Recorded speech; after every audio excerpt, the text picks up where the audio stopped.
Hey everybody, I'm Ken and welcome back to another episode of The Lazy Gourmet. The recipe of the day is Galatopita, or what's commonly referred to as milk pie. Very easy to make. It's a Greek dessert that has been around forever. It's only got 4 or 5 ingredients and I'll go through those with you right now.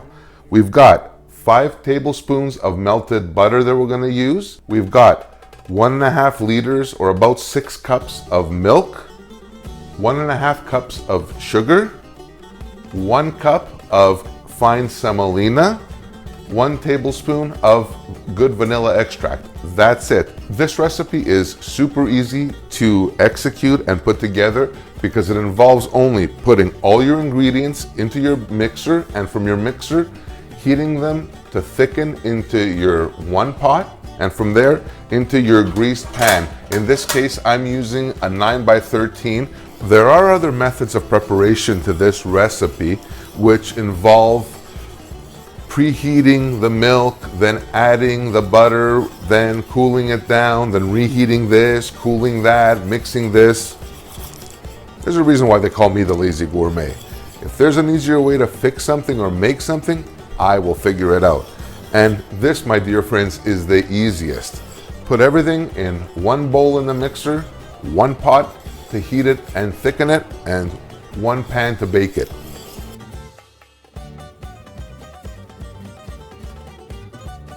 So, first things first, to start us off, what I'm going to do is add our sugar into our mixer with approximately 5 tablespoons of butter. Get that set up and start mixing that away.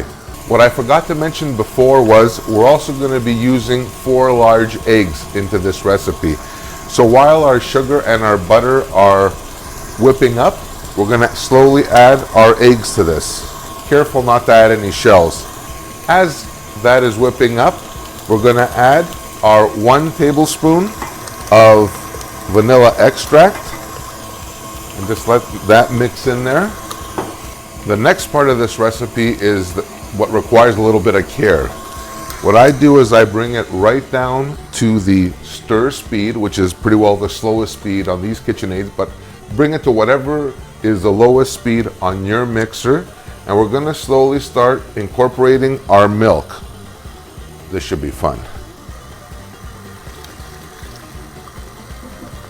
So get that going in there without making too much of a mess. It doesn't always go to plan. So my milk is in there.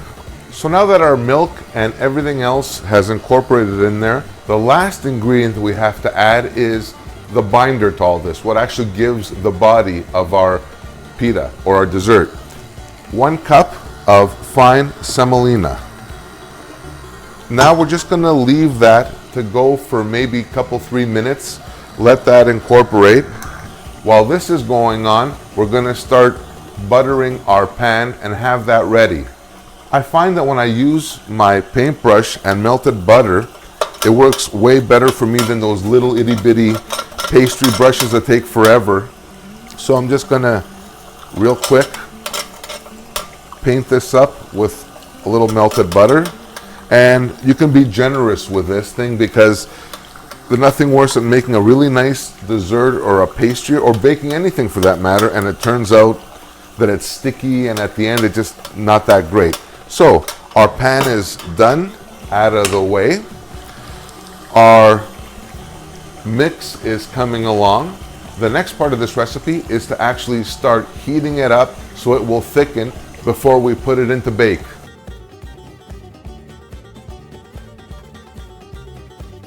All right, so our mixing is done. Let's turn this on. Not too high, maybe medium high. You want to heat this mixture through, but you don't want to scald it or you don't want it to burn on the bottom because that's going to throw all the flavor totally off. So I'm just going to take my bowl off here and slowly start pouring it into our pot. Now, you may be stuck with a little bit of the semolina at the bottom. Do not be alarmed. That's okay. That's perfectly normal. once you add everything into here, the semolina will actually incorporate and combine with the liquids. So that's perfect right there. And by the way, what I'm using for this is my absolute favorite, or one of my absolute favorite utensils in the kitchen. It's a spatula that's broken. I just love the way the consistency of the rubber is on this, and I love it. So I don't care if it's broken, I still use it. What you're gonna need for this next part is a whisk. You're gonna have to keep stirring this mixture until it thickens up without actually burning it. Very, very important. This step here, just so you know, will take about 15 to 20 minutes until our mixture starts actually thickening up. The trick is not to have your heat too high. You don't want to cook this. You just want to heat this enough till it starts thickening. That's why it actually takes so long. And just to warn you, once this thing starts heating up and thickening, it's going to thicken on you very, very quickly. So you got to stay on top of it. So now our Galatopita has heated up and thickened up quite nicely.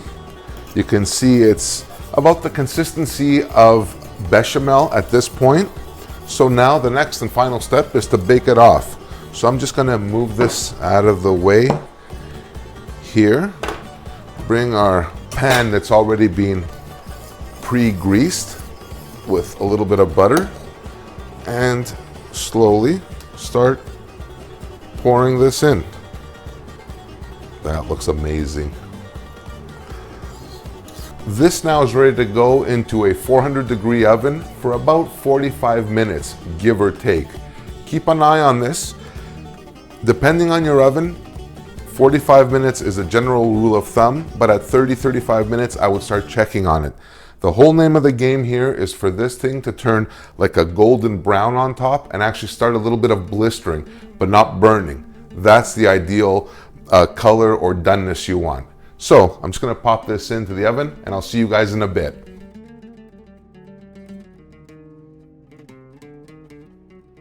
And now the moment of truth. Our Galatopita, or our milk pie, is out of the oven. I've let it sit here for about an hour or so, give it a chance to kind of cool down and recompose itself. The next part of this is to dress it up a little bit, add to the flavoring. So the first thing we're gonna do is first add a little bit of cinnamon. Just from a distance, lightly, just kind of spread it all around. You don't want a really heavy coat, you just want a general, I guess, light layer over it. That's perfect, just like that. That's the first part here. And the second part, a little bit of sugar, just a regular granulated sugar. Gently, again, over evenly, you don't want this thing to go white. Now that that's done, I'm gonna take our knife and slowly start, this is actually really good. Start cutting these pieces, just like that. I like bigger pieces. I don't like these tiny little itty bitty wimpy pieces that nobody really gets satisfied on. And we'll take it around as well, around the perimeter of the pan. This is kind of important because just, although it's had a chance to kind of pull away, you still want it to just sort of free itself. I could cut these pieces square, but I won't. What I want to do is, I'm actually going to try cutting them on a diagonal. They just look better for presentation. So once you do your first set of lines lengthwise, just go on a 45 and cut the rest of the pieces just like that. This will also tighten up once it's put in the refrigerator and had a chance to cool a little bit. It'll actually tighten up even more. My God. So to present this up, we're gonna take our piece, but let's kind of fancy this up a little bit. Just gonna leave that there. I'm gonna take a tablespoon or a heaping tablespoon of a little orange marmalade. Just loosen that up a little bit, mix it up. And what I'm gonna do is just pour this in the center of our plate and just swirl it around. just like that. There's a little chefy funk to this. Not that I'm a chef, believe me. Now, this is where it's going to get tricky in terms of getting the first piece out. But I'll try it anyway, and hopefully it'll work. It still needs to be cooled off and tightened up, but you can see, you can get the general idea. This will actually turn into almost like a galactoburico or like a creme caramel or a creme brulee kind of consistency.